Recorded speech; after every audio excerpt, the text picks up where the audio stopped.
If people get up at 6 or 5:30 and I'm up at 3:30, I will outwork people 2 hours every single day. And you do that times a week, times a month, times the many years I've been in business. I just have more time to get the things I want done.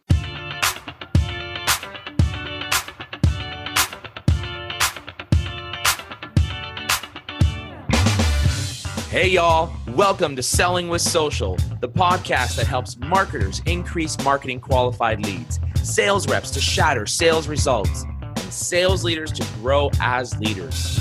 Each show, we interview sales, marketing, and social media practitioners, leaders, and influencers to help you connect, close more deals, build stronger relationships with clients, and improve your sales productivity. I'm Mario Martinez Jr. You're now listening to Selling with Social. Steve Nudelberg, I am so excited to have you on Selling with Social. Thank you, my friend, for joining me. I'm very, very excited, actually, because when we met just a couple weeks ago back in Miami, while we were speaking at the National Sports Sales Conference together, we spent some time talking about this awesome, amazing, great book that you've got. And thank you very much for your copy of the book. I appreciate it. My pleasure.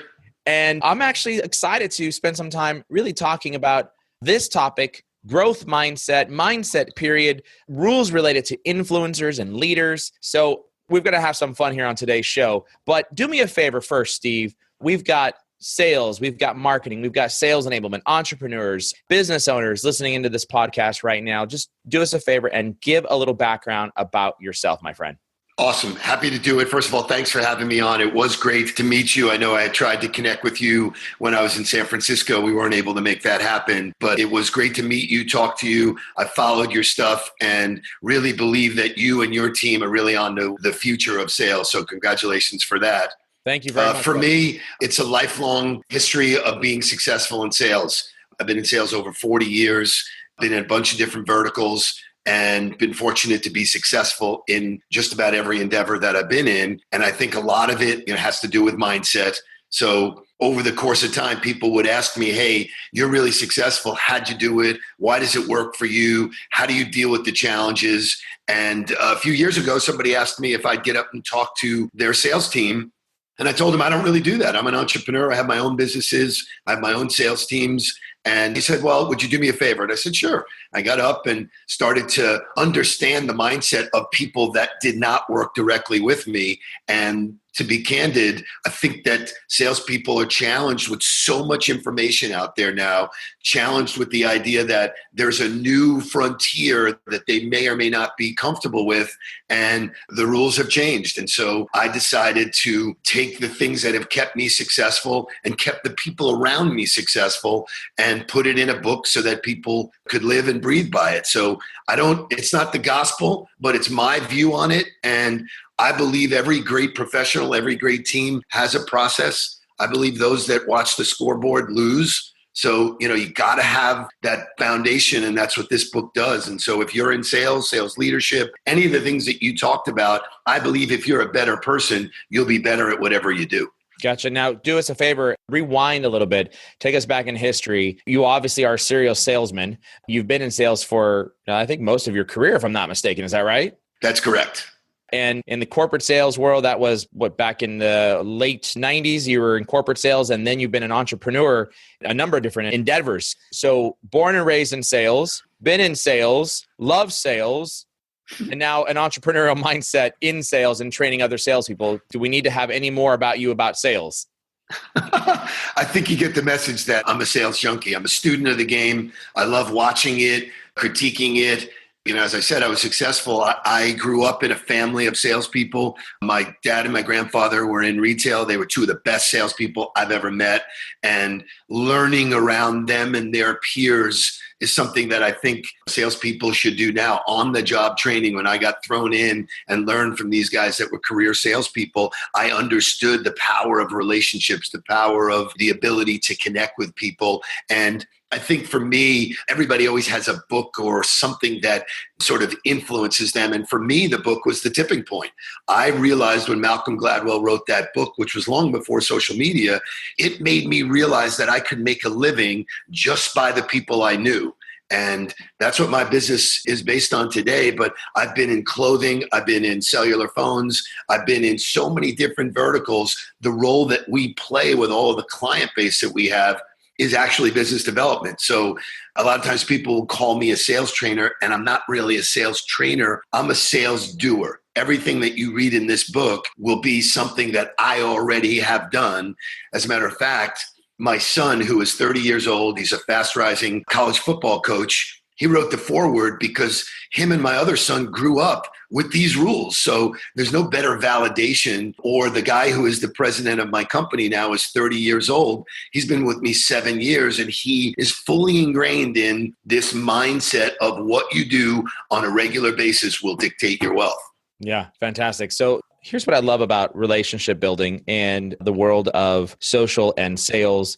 The fact of the matter is you and I connected. I don't even know how long ago we connected, but we've been following each other. And what was really interesting is you were on a trip out to San Francisco. You messaged me or called me or whatever way you got in touch with me, and we couldn't connect. Then we see each other in Miami and have a great conversation. And here we are now on a live podcast. And I think this is just the power of, one, the ability to engage and get to know people and develop relationships through social, but two, really speaks to the change that is happening in terms of the mindset of a seller and how we actually engage and how we form relationships and how we build on these relationships through multiple channels. So I thought I would say that because I thought it was pretty cool that we were able to connect in that regard because, hey, I mean, digital selling is my thing, right? I know that you do it well, and that's what I admired because, to me, you laid out a couple of pieces of information that gave me an idea of who you were.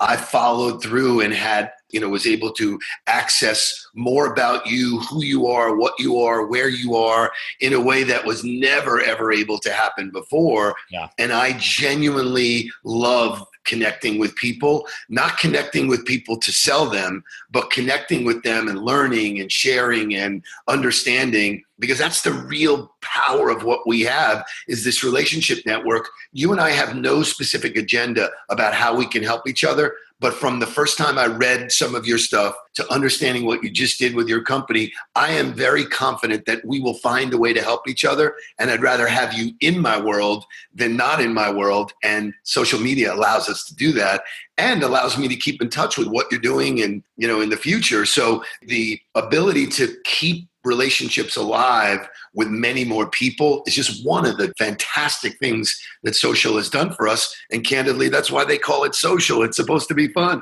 That's exactly right. Well, I like to always ask my guests too as well about, give me one thing nobody would know about you by looking at any of your social profiles. So that's a fantastic question, and remarkably one of the questions that we ask in every single event that we go to, because I think you could never know. What I like to tell people is two things. Number one is both of my boys are in college football coaching, which is I'm an obsessed father and now grandfather. So, that's a big part of my life and a big part of what I'm proud of. The second thing is something personal. I don't wear socks ever. I don't wear socks and I don't wear ties. And that's my brand statement. It does get a little cold when I'm working in Cleveland sometimes, but it is my thing. It's, I like to wear great shoes and I don't like to wear socks. So, but people remember that. Well, you could have said that you don't wear underwear. You know what? I'm going to leave that one alone. Nice. All right. Well, we'll leave that one alone. No, good. That's interesting. I haven't had the no socks thing. I like that one. Well, listen, let's talk a little bit about the book. The name of the book is Confessions of a Serial Salesman.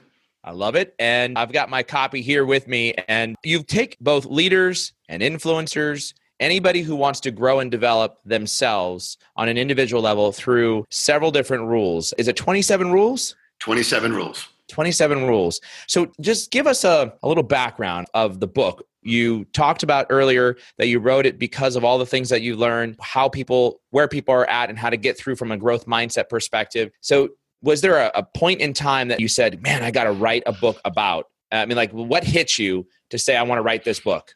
Okay, so what's fairly interesting, and I think my high school teachers would get a kick out of this, I had a hard time reading a book because I'm so ADD, let alone writing a book. Hey, look, squirrel. Oh, there you go. Oh, ice cream. So, sorry, I had to go ahead. No, hey man, I suffer from the exact same problem. So, I like to be engaged. I like offering stories. I'm a major storyteller. So over the course of time, being the student of the game, I kept learning little things and I would jot them down. And all of a sudden I created this process. As I said, my boys grew up in that process. Every single employee that has ever worked with me or for me knows this process. And the reality is small things done consistently produce big results. And so, when most people say, well, I got to change, or it's, January 1st and it's new year and it's going to be a new me. And I go, there is no new you. You can have new activity. And so this is a culmination of watching what other successful people do, coming up with my own little bent on it. And so each of the rules is meant to have an impact in somebody's life. And especially in sales, knowing that sales is the game with the most rejection, you need a toolbox. You need something that says, hey, wow, I know that I'm going to deal with this rejection. I know I'm going to get hit in the stomach. What can I fall back on that will help me get up every time? And so the rules range from the number one rule is wake up early. And I give examples and stories about what early meant to me, how I learned it, what it means to me. I get up every day at 3:30 in the morning without fail. Haven't used an alarm clock in, 20 years, but that's what works for me. And so I tell people, figure out what works for you. Early doesn't mean 3:30 to you. So I generally ask people and they'll go 6 or 5:30 or even 5 o'clock. And I say to people, there's a couple of things that happen with me being up at 3:30 in the morning. Number one is I know I'm not the smartest and I know I'm not the best looking, but I am always first. And being first is important. So, for me, the extra hours that I work in the morning, when I started to do the math, it's very simple. If people get up at 6 or 5:30 and I'm up at 3:30, I will outwork people 2 hours every single day. And you do that times a week, times a month, times the many years I've been in business. I just have more time to get the things I want done. And so when I hear people say, I don't have time, and I speak about this in the book, that's a fallacy because we all have the same amount of time. We just make different choices. And so I've trained myself to use that time, not only for business, but for me personally. It's my restore time. It's my, so that's one simple example of one rule that has led to great success for me. And the people around me know it and follow it. My sons get up early, and for young guys, one's 30 and one is 20. For them to get up early is unusual, but it's a mindset thing and it's the start of your day. And when you look at other successful people, that's what they do. So let me ask you a question here. And I'm the exact opposite. I'm usually going to bed sometime between 2 and 3:30. And I find that for me personally, if I'm working, especially after the family goes to sleep, 9 o'clock, 10 o'clock, the family's in bed, everybody's asleep. Between 10 and 3 o'clock, 10 and 2 o'clock are like prime time working hours because I can just click on all cylinders until around 2:30, maybe 3, I fall asleep at my desk here. But I'm clicking it and working. So would you say that that's for someone who's the reverse? Is the message spend the extra hours of quiet time thinking and doing? Is that the message, or is there actually like scientific proof or even better success that you've seen for people who actually get to sleep earlier and wake up earlier? So I will never tell anybody what to do. I think the overriding message is if you have a system and you do it consistently, but if you're up one morning and then up one night and it's a zigzag kind of thing, you don't know what opportunities you're missing. You don't know. So I am religious about when I wake up and being that morning routine, which I speak about that in the book as well. Those are the things I've learned the successful people that I know do. Does that mean you can't be successful? My wife does not do that. She is, she's a late night person like you. And so she figures out what works for her. And then we have our time together when it's appropriate. So, I've never been the kind of guy that gives people advice or tells people what to do. I give perspective. I said, if something's not working for you, try this out.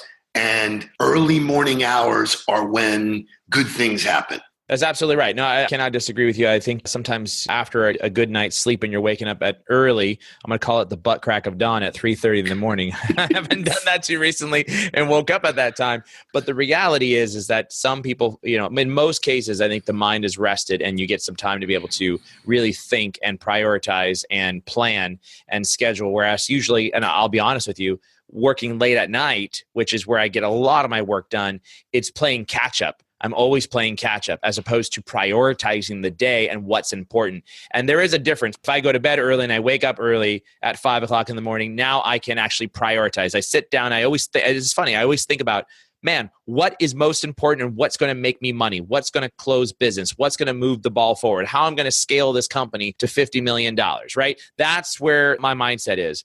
Whereas in the evening times, it's all about, shoot, I got to catch up. I got to get this done, get this done, get that done, and get this done. And it takes more energy, and it's a different mindset for working in the evening versus the morning.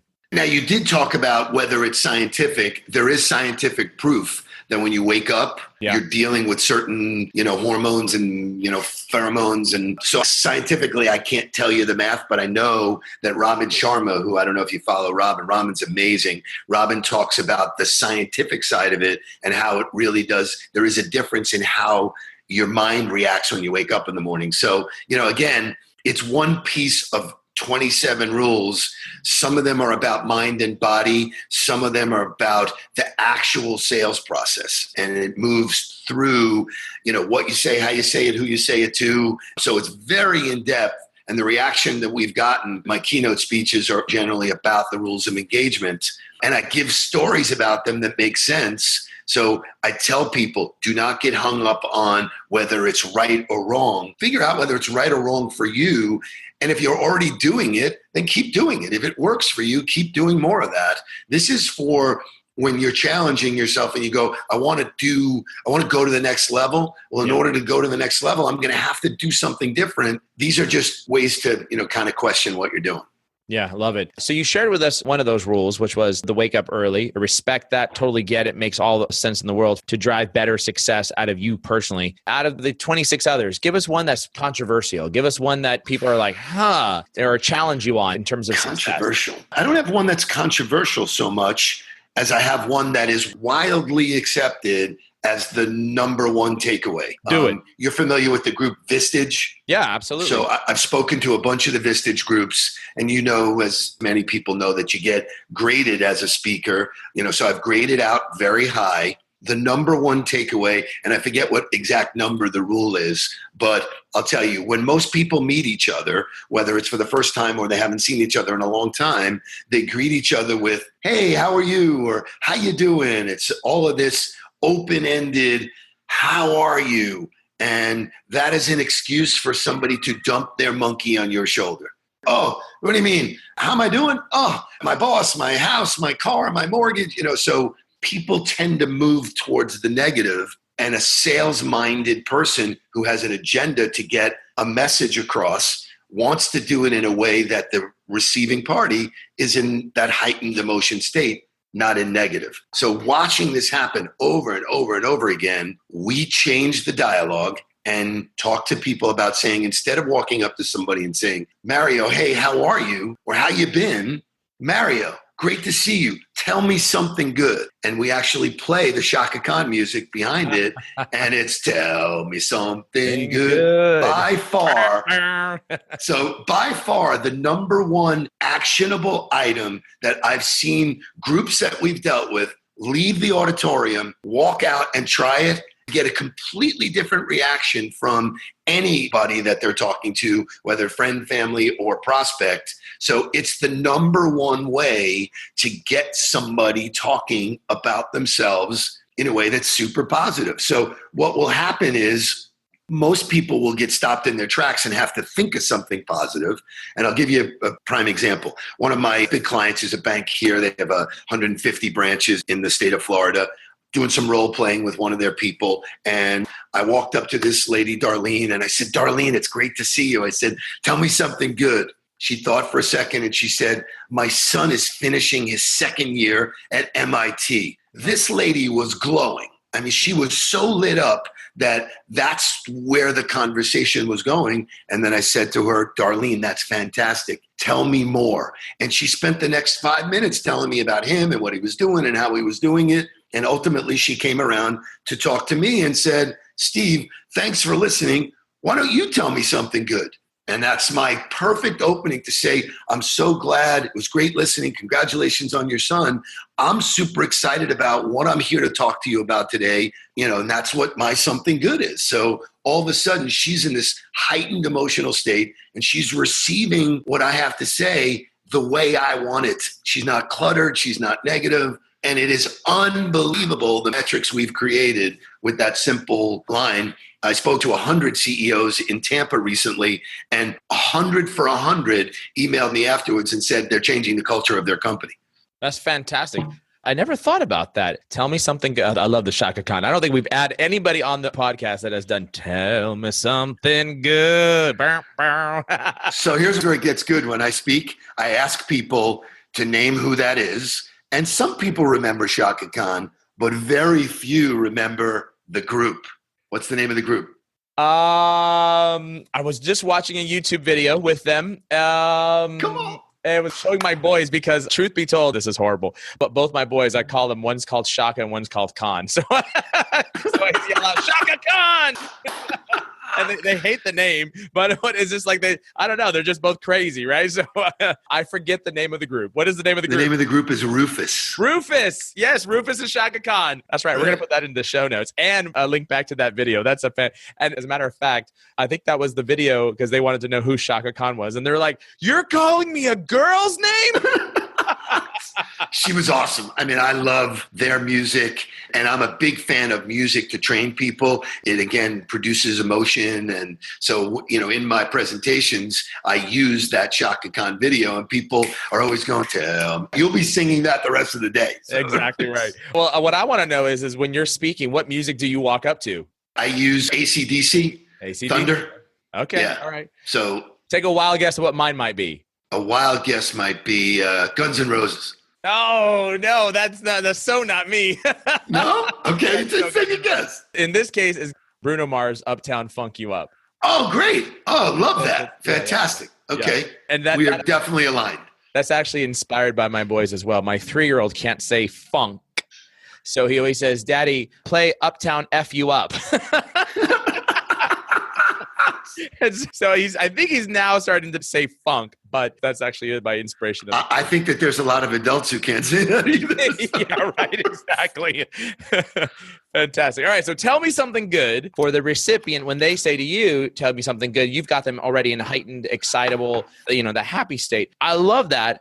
I'm going to try that. In fact, I was just thinking right now, I wrote down in my notes here to send a message out to all that says, tell me something good on the team. I want to know something good. Tell me something good. This will be an interesting try here for those that are listening. So, do you suggest then basically as reps go in and they meet new people, they're having their first time meetings that, hey, Steve, nice to meet you. Tell me something good, right? Do you suggest that's how they open up a discussion? I believe that if you train yourself to ask that of everybody, all the dialogues are going to be so much more rich. And one of the other rules is you need to listen because all the clues are given, So if you give somebody an opening, it's very simple. They're going to tell you something that's important to them. And clearly, if you focus on what's important to them, that's part of the give and take here. And so, the book speaks about lots of steps before and after, but clearly paying attention to what makes somebody feel good. I'm a big believer in impressions. And if you make people feel good, they're going to want you around. And so, in a commoditized world that we're living in, we can buy goods and services from anybody. It really becomes down to how do you and your brand make me feel? And if I'm asking you right up front, tell me something good, you're going to remember that when I'm around, you're feeling good. It's sometimes so simple, but people get away with it because we've shifted from a transactional mentality to a relationship mentality. So the most important thing is who I am and how I make you feel, not the name on the door, not any of the goods and services. And I try and tell this to people straight away. If I don't like you, the chances of me buying from you are zero. So I'll buy it from somebody else somewhere sometime. So really understanding the pace and likability of the sales process is so key today more than ever. And then your training tools and your social tools validate who you are as a human being. So the same way that people use Yelp to, find out about a hotel or a restaurant, they're using social media to go and say, hey, this guy sat in my office. He made me feel good. Is everything he told me the reality? Oh, and believe me, I know this freaks people out, but some salespeople lie. Oh my God. Right. So this is the equalizer. They can actually look and see what other people are saying about me. So the functionality of what social media has done for us as a group, as a community, I think it's never been easier to be in sales. And those that are intimidated by it, and maybe rightfully so, it's just learning to do it, and I tell people, you didn't learn to ride a bike the first time you got on it. It takes you a while. You got to get on, you're going to skin your knees a little bit. But once you learn how to do it, and obviously you have, and you built a great business and a great brand, it's just fascinating and it's fun. I've connected with so many people that I've known along my 40-year journey, in sales, that I wouldn't have any other way to connect with. So that is a real takeaway, a real rich takeaway, is the quality of people that I get to be around and who are following me and saying, wow, I love your stuff and what you put out there and what you stand for. That's not a monetary gain. And someone told me this a long, long time ago. If you do what you love, the money will follow. I'm digging it.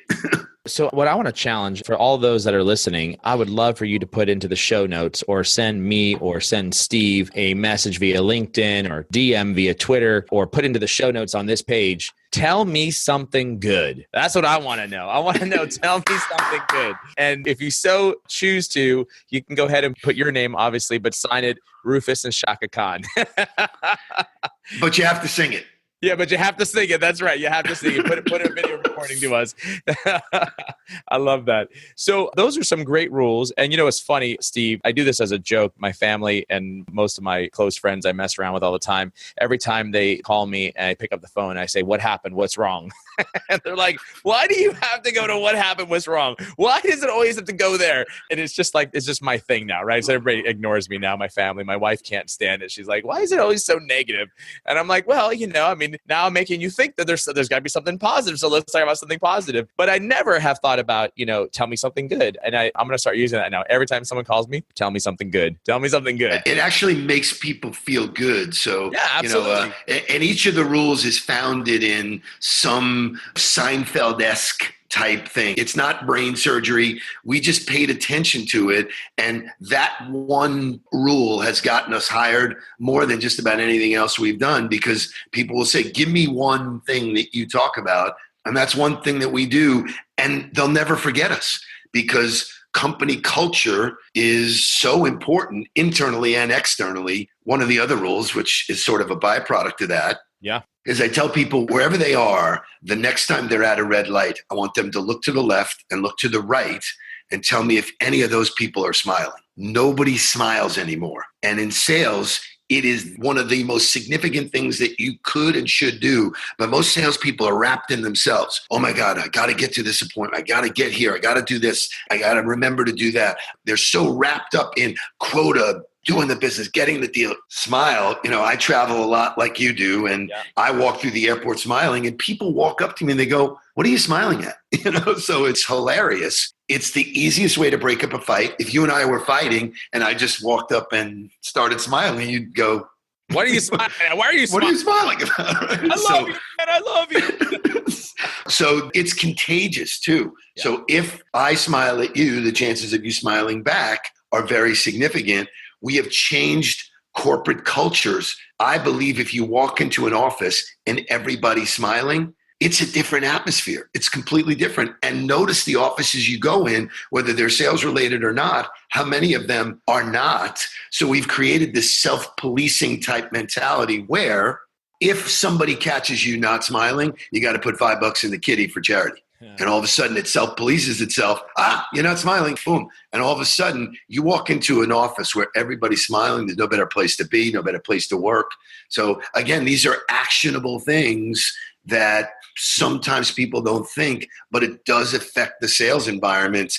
And then we get into real specifics about, dialogue with the client and all that kind of stuff. It's interesting you say that because I commute to San Francisco quite often for many meetings. And when I go, I usually park in the BART parking lot in Pleasant Hill and walk over to the elevator and then walk down and go all the way up to the BART train, right? And usually almost every single time I get onto the BART elevator, there are other people there. So as soon as I walk in to the BART elevator, I always say, good morning to everyone, right? This morning I did it. And it was interesting. There was like a 3, maybe 5-second delay where everybody was just like, he said good morning to me. Like, what do I do? Right? Like, nobody responded. And I just was looking around and I'm smiling. I'm like, good morning, everyone. And everybody's looking at me. And then like 3 to 5 seconds later, someone was like, good morning. Like it was a kind of like, should I say good morning back? This is such an awkward thing.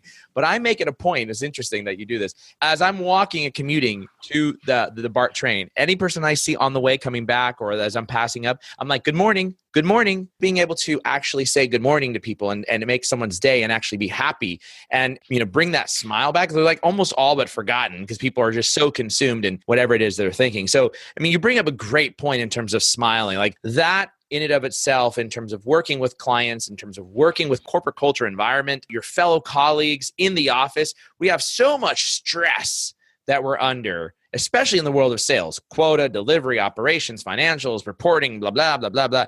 And we just forget to stop and say, hello, smile, good morning, right? The things that actually human to human connection make us happy. That's just such a great point. And this morning when I did that, I was shocked that it took that long. I'm literally looking around. Those of you who can't see, I'm with Steve right now. And I'm looking around and I'm like, is there anybody that's going to say good morning back to me? Yeah. When we work with salespeople who work on the phone, we suggest that they actually work in front of a mirror. Because the things that when you're on the phone with somebody, you can tell if they're smiling or not. That comes through the phone. 100%. So we tell people, if you're making a living on the phone, slap up a mirror in front of yourself because you'll see the body language. You'll see the connectivity. You'll be able to bounce off yourself. And again, the results are so measurable quickly. Wow. So, and that's obviously any time we're engaged, there's something that people want more of, and that's what we give them. Yeah, this is also one of the reasons, to your point as well, especially to those salespeople and or entrepreneurs, soloists, business owners, whatever it might be, who work remotely and or who have a virtual company. Like we've got a virtual organization at Vengreso, right? We're 100% virtual. We have no office space except for this boat deck that you've got right here behind me. Right? This is our office space right here. But what's interesting is we always tell people that when you're engaged and on the phone, turn your video camera on. You've got to see yourself and other people have got to see you engaged and smiling. And they've got to feel that human to human connection because the more and more virtualized we become, the more and more we remove ourselves from the office and do these virtual meetings, the less opportunity that we have as a sales organization to shake that person's hand. And we know growing up in sales for 20 years and you in 40 years, we know that our sole goal is to get in front of somebody to actually create that human to human connection. But when that's not there and the absence or the inability to make that happen, right now, you and I are looking at each other face to face and you see my emotion, you see my passion, you see my facial expressions. That creates that believability factor. And that's why, to your point, put the mirror in front of you for goodness sakes and flip on the video, even if it's one-way video, right? Even if you're not receiving the other person's video. So it's great to talk to another sales professional like you because these are kernels of ideas that get better and better and better. So, I don't ever profess to say to somebody that all the answers are in my book, but the feedback I've gotten is so rewarding. Wow, you know what? I knew that, but I wasn't thinking like that, or I forgot about that. And, there's some real gems in there that people will never have heard before. But some of it is, hey, there's a lot of logic in that. I understand that. But wow, now it's in a system where I can look and the book has outline paper at the end of each chapter so you can create an action plan. And I'm a big fan of 30-day challenges. Whatever it is you want to do, you can do it for 30 days. And if it feels good after 30, you're going to take on another one and another one and another one. And so, keeping track of it and doing all these things, all of a sudden you put together the pieces of, a quality operating system, which when you look at the greatest, and I use the analogy when Tom Brady was in the locker room during the Super Bowl, he wasn't panicking going, oh my God, and I'm a Jet fan, just so you know, can't be any worse than I have to talk about Tom Brady. Yeah, but right. He didn't panic. He knew he had a system, and he said to everybody, we know how to do this. Let's just go out there and do what we know how to do and do it over and over and over. And that's what they did, and Atlanta didn't. So I find it very interesting that successful teams all rely very heavily on that chemistry and that process. Yeah, good point. I want to switch gears for a second. We talked about 3 rules that are in your book. Talk about, and this may be some additional rules or maybe some things that are byproducts or opposites, but 3 things that you want the sales community or those that are responsible for driving revenue to stop doing. So there's one overriding one. I don't know if I could break it down into 3, but the number one thing I try and tell people is whatever you got, 1 to 3 things. We have no control over the sale. So stop focusing all your energy on the close. I have been involved, and I tell, all of my teachings come from things I've learned. I've been involved in unbelievable opportunities that I could tell you were done. They were, one, I was in Memphis waiting for the 2 parties to fly in and actually sign the deal, multi-million-dollar deal that was basically done. And I got a phone call the night before and said, we've had a change of heart and it's not going to happen. I didn't do anything wrong. So if you replayed the movie, would I not do all of the steps that got me to that point? No. And I think every salesperson I know has many stories of where they did everything right. They got to the point of sale. It was all agreed on and it didn't happen. Somebody got fired. Somebody got changed, the budget, whatever it was, a company got bought. Doesn't matter. So if you just do the same things over and over and have enough in your pipeline, the rest will take care of itself. So I'm challenged when I hear people talk about the 101 ways to close. And I've never been like that. I create opportunity every single day, no matter what is going on. And the ones that are supposed to happen, happen. And the ones that don't. And I am more often on the winning side because I have enough that drops through. So, I think what happens to a lot of salespeople that have early success is they stop filling the pipe. I've hit my quota for the quarter. So what? If you had a process of doing something every day, this is all about opportunity development. I almost wish they would change the name, from sales, because I don't care how good you think you are. It's really difficult to sell somebody something they don't want. Yeah, so I think it's really more opportunity creation. And that's what's so great about the business I'm in, is that there's opportunity everywhere. And, that's what we focus on. That's what we teach. We teach the techniques of pipeline development. And so that's my big takeaway. That in and of itself might be controversial. The other one is the idea that people still cold call or live in a cold calling culture just doesn't make any sense to me. Now I tell them the phone is still a very, very powerful tool. I spent many, many successful years in the cell phone.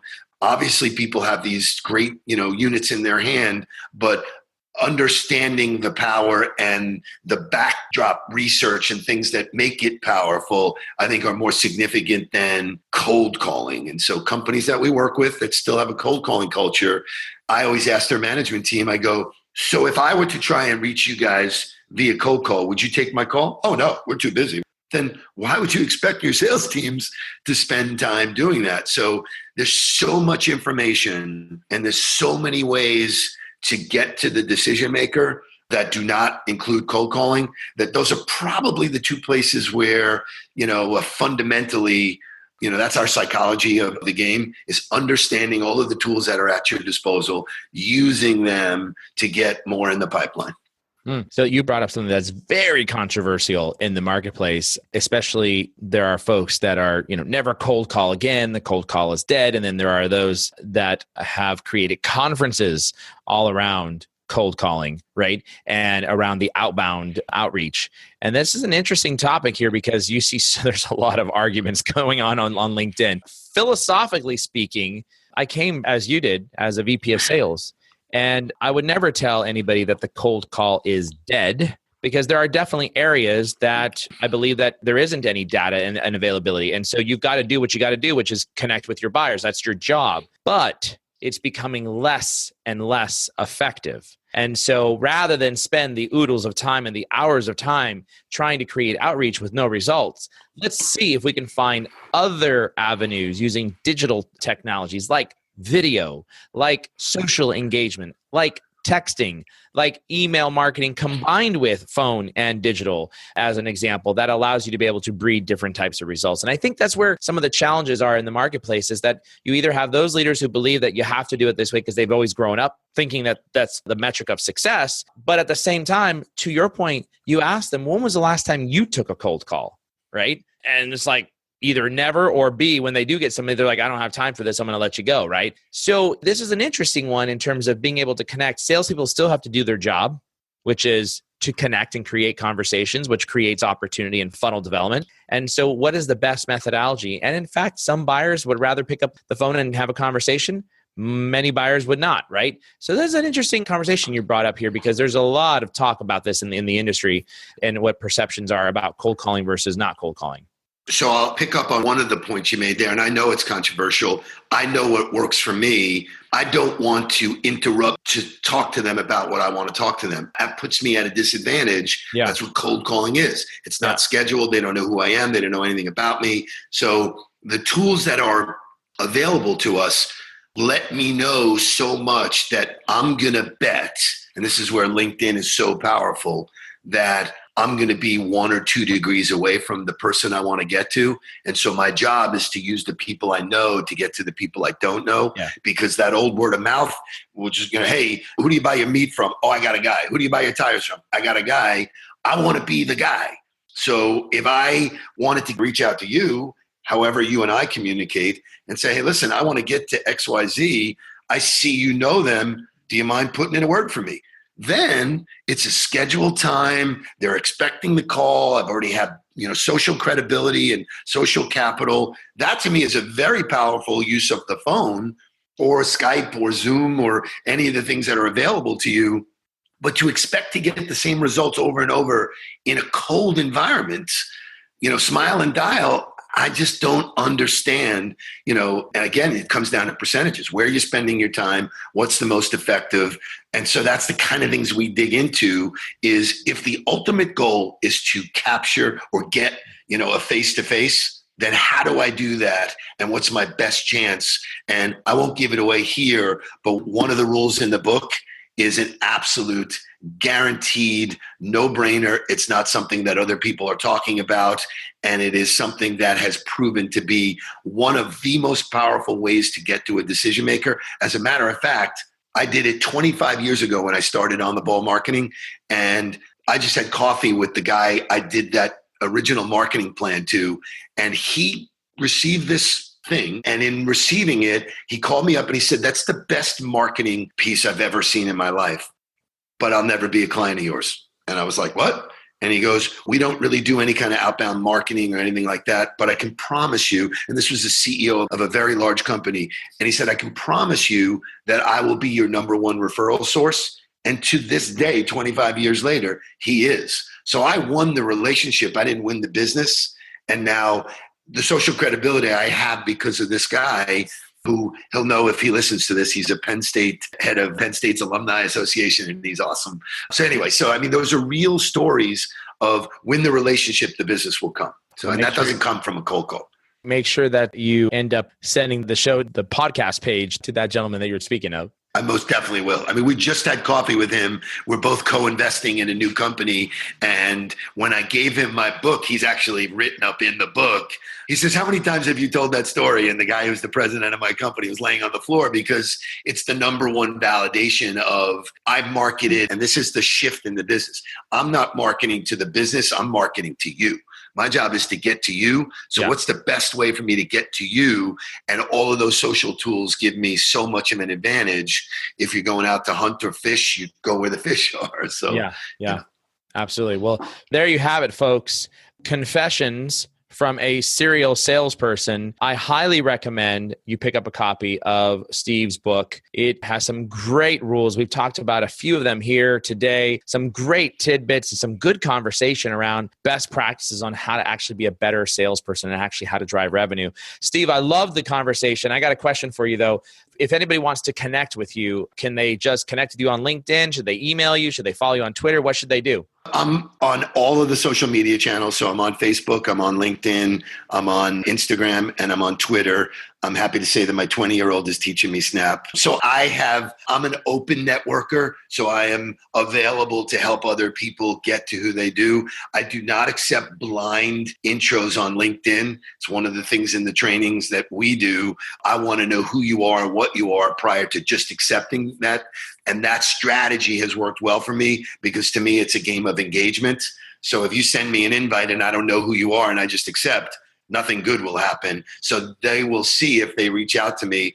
I will shoot them back a note and say, hey, how do we know each other? And let's at least engage so that I can know who you are and what you're looking for and vice versa. So, but I'm very open. I post a lot of content.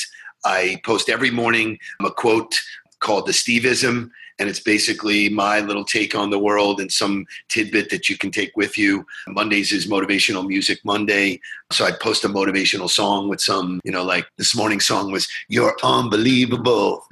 So, all of that stuff's out there. It's all part of culture. If you pay attention to it, it makes you feel better. Oh, man, I'm going to have to steal some of your music there and start taking that. I'll have to watch for that to share it on my social channels. I love that idea in terms of creating some culture and some vibe for people that follow you. One last question I have for you. This is a question I asked for everybody, and I did not prep you for this question here. So it's going to be on the fly. We'll see how well you do. But your favorite all-time movie that you just love or that inspires you or that motivates you, what is it?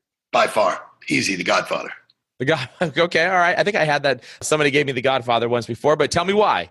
So when you read my book, you'll see I take lessons away from movies, from music, from regular, everyday conversations. The movie, The Godfather, teaches you so many lessons about business and about life. And I write about a few of them, but I have never watched a movie or a series that was so just entertaining. Now, I happen to like that genre, so I'm into Goodfellas and The Bronx Tale and all of that kind of stuff. But I write about movies throughout the book. Just a sidestep there, one of the things I write about that salespeople need to do a lot of and don't do it is called follow-up. You need to follow up. Do you remember the movie Swingers with Vince Vaughn? Yes, I do. I do with Vince Vaughn, yes. With Vince Vaughn, right. And Jon Favreau. Yeah. So Jon Favreau goes out on a date. He has a great time. He comes back to his buds and he's like, when can I call her? And every guy has a different time frame on which he should follow up. So I talk about that as being really funny. It doesn't matter how you follow up, just be consistent all the time. So I learned from lots of movies. I'm a Marlon Brando fan, so I should say that. And in college, I took film class, and On the Waterfront may be the best movie ever made. I love it. Well, there you have it, ladies and gentlemen. Steve Nudelberg, author, keynote speaker, and the author of Confessions of a Serial Salesman. I love it. And Steve, I'm going to close with one thing, and you're going to give me the last thing. Like, tell me something good. Bum, bum. My friend, thank you very much for joining me on Selling with Social. I appreciate it very much, this conversation. It was great having you on the program. Thank you, brother. Take care, buddy. Thanks so much for joining me on that episode of Selling with Social. I hope you found as much value in that episode as I did. Here's what I want you to do next. Please go to www.vengreso.com. That's VENGRESO.com. VENGRESO.com. And make sure that you get access to our content. We've got the latest and greatest in digital sales, sales training, content marketing, and social selling strategies that are going to help you grow your sales pipeline. I look forward to having you on the next show of Selling with Social. Make sure you also go to vengreso.com/podcast to be able to get access to the latest and greatest Selling with Social episodes, along with any of the other episodes that we've got from Social Business Engines with my friend and partner, Bernie Borges, along with Conversations with Phil, with my friend and partner, Phil Gerbishak. Thanks again for joining on Selling with Social.